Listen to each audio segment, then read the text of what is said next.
Hi friends, ఈరోజు special ఏంటో తెలుసా? స్పైసీ క్యాబేజీ పచ్చడి. చూడండి, ఈ విధంగా క్యాబేజీ, టమాటాలు, పచ్చిమిర్చి, అలాగే జీలకర్ర ఇవన్నీ పచ్చివే కొంచెం ఆయిల్ వేసి కడాయిలో వేసి కొంచెం బాగా వేయించుకోవాలి. ఓకే, ఇది ఫ్రై అవ్వడానికి మనకు ఆల్మోస్ట్ ఒక 12 మినిట్స్ పడుతుంది. 15 మినిట్స్ కూడా పట్టచ్చు. ఓకే, ఇది ఫ్రై అయ్యేదాకా మనం వెయిట్ చేద్దాం. ఇంకొక స్పెషల్ ఏంటంటే ఈరోజు అరటికాయ ఫ్రై, క్యాబేజీ చట్నీతో పాటు అరటికాయ ఫ్రై సూపర్గా ఉంటుందండి కాంబినేషన్. ఇది కూడా ఎలా చేయాలో చూపిస్తాను. ఓకే అండి ఫ్రెండ్స్, ఇప్పుడు ఆయిల్ కొంచెం పైన తేలినట్టు అనిపిస్తుంది కదా, ఇప్పుడు ఈ స్టేజ్లో మనం కొద్దిగా చింతపండు వేసేసుకుందాం. ఓకే, ఇలాగా ఇంకొంచెం సేపు మనం ఫ్రై చేసేసుకోవాలి. చింతపండుతో పాటు ఒక 5 నుంచి 6 నిమిషాల వరకు ఫ్రై చేసుకోవాలి ఫ్రెండ్స్. ఈ విధంగా ఫ్రై అయిన తర్వాత తీసుకొచ్చి ఫ్యాన్ గాలికి చల్లారబెట్టుకోవాలి ఫ్రెండ్స్. ఇది చల్లారిన తర్వాత మాత్రమే మనం మిక్సీ పెట్టుకోవాలి. ఇందులో చూడండి, క్యాబేజీ, పచ్చిమిర్చి, టమాటాలు, జీలకర్ర అండ్ అలాగే చింతపండు కొంచెం వేసాము. చల్లారబెట్టుకొని మిక్సీ పట్టుకోవాలి, కొంచెం సాల్ట్ వేసి. ఓకేనా ఫ్రెండ్స్, అరటికాయ వేపుడు ఎలాగో చూపిస్తానండి.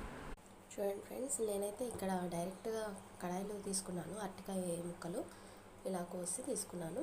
నేను దీనికి తాలింపు ఏమీ వేయను. ఏదైనా పొటాటో ఫ్రై కానివ్వండి, అరటికాయ ఫ్రై కానివ్వండి, నేను ఇదే స్టైల్లో చేస్తాను. నాకు ఇలాగే బాగా నచ్చుతుంది అనమాట. సో ఇప్పుడు నేను ఇందులో ఆయిల్ వేస్తున్నాను. చూడండి ఫ్రెండ్స్, అరటికాయ ముక్కలకి తగ్గట్టు మనం ఆయిల్ వేసేసుకోవచ్చు. నేను ఒక 4 స్పూన్స్ ఆయిల్ వేస్తున్నాను, ఎందుకంటే అరటికాయ ముక్కలకి కొంచెం ఎక్కువ ఆయిల్ పడుతుంది క్రిస్పీగా ఫ్రై రావాలంటే. సో మీరు కూడా ఇలాంటి కొంచెం పల్చటి బాండి ఏదన్నా ఉంటే కనుక అది తీసుకుంటే క్రిస్పీగా వస్తుంది ఫ్రై. ఓకే, చూడండి ఫ్రెండ్స్, ఎప్పుడు కూడా క్రిస్పీ ఫ్రై రావాలి అంటే ఇలాంటి దోశలు తిప్పి అట్లకాడ ఉంటుంది కదా, ఇలాంటివి యూస్ చేయండి. చిన్నది కానీ పెద్దది కానివ్వండి, బాండి సైజుని బట్టి. దీంతో ఏంటంటే బాగా కలపడానికి వీలుగా ఉంటుంది, క్రిస్పీ ఫ్రై వస్తుంది అనమాట. చూడండి ఫ్రెండ్స్, ఇక్కడ అరటికాయ వేపుడుకి నేను ఒక పౌడర్ ప్రిపేర్ చేసుకుంటున్నాను. జీలకర్ర, తెల్లగడ్డ, అలాగే కారపొడి వేసి మిక్సీ పట్టి పౌడర్ చేసుకుంటాను.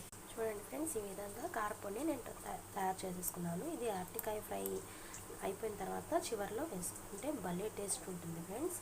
ఓకే, జీలకర్ర, వెల్లుల్లి, అలాగే కారపొడి, అంతేనండి. ఇది ఏ ఫ్రైలోకైనా కూడా వేసుకోవచ్చు, అరటికాయ అనే కాదు.